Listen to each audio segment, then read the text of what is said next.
A wild night at UFC 229 and maybe wild repercussions to follow. You've seen it all by now. Conor McGregor lost by submission to Khabib Nurmagomedov, and then there was a wild fracas afterwards. John Morgan with MMA Junkie here with me.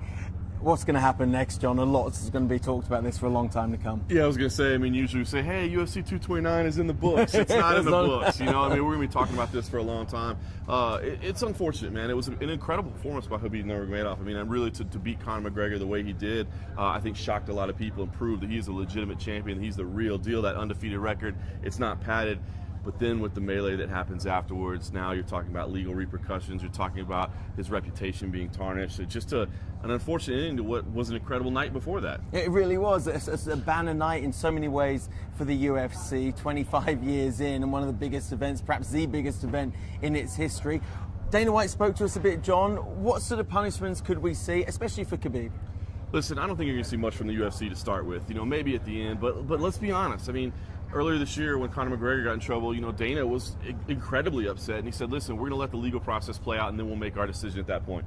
Legal process played out. Nothing got done. Sure. And there are limitations. The way these fighters are employed, they're independent contractors, so there's certain limitations to what can be done and can't be done. It's going to be a while before we hear any sanctions from the UFC. You're going to have to let the legal process play out. You're going to have to let the Nevada State Athletic Commission make their decision as well. But let's be honest, in the end, I don't know that much is going to happen.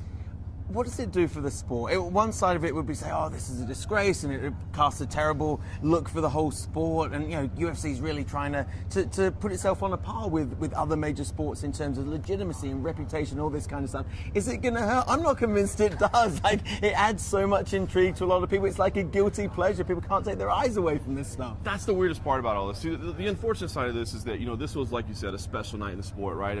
Could have been the biggest pay-per-view of all time. We don't have the numbers yet, but there were probably a lot of eyeballs on the sport for the very first time tonight. They see this incident and they think this is normal in the sport, and it's not. It's an unfortunate night. So that's bad. But on the other hand, I remember being in Brooklyn, 6 months ago, and I remember thinking, my God, this is terrible. We're not talking about, some crazy in-cage incident. We're talking about assault on the street, criminal basically. stuff. Criminal assault. And it seemed like it was going to be terrible, and then at the end of the day, all I ended up doing was making a huge pay-per-view. So it's that double-edged sword of mixed martial arts. This is the fight game, right? People are going to have conflicts. People are going to have differences. This one got very, very heated at times, and it boiled over even at the end. So, you know what?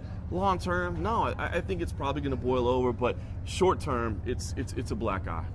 He's John Morgan. I'm Martin Rogers. This was UFC 229. You're going to hear a whole lot more about this.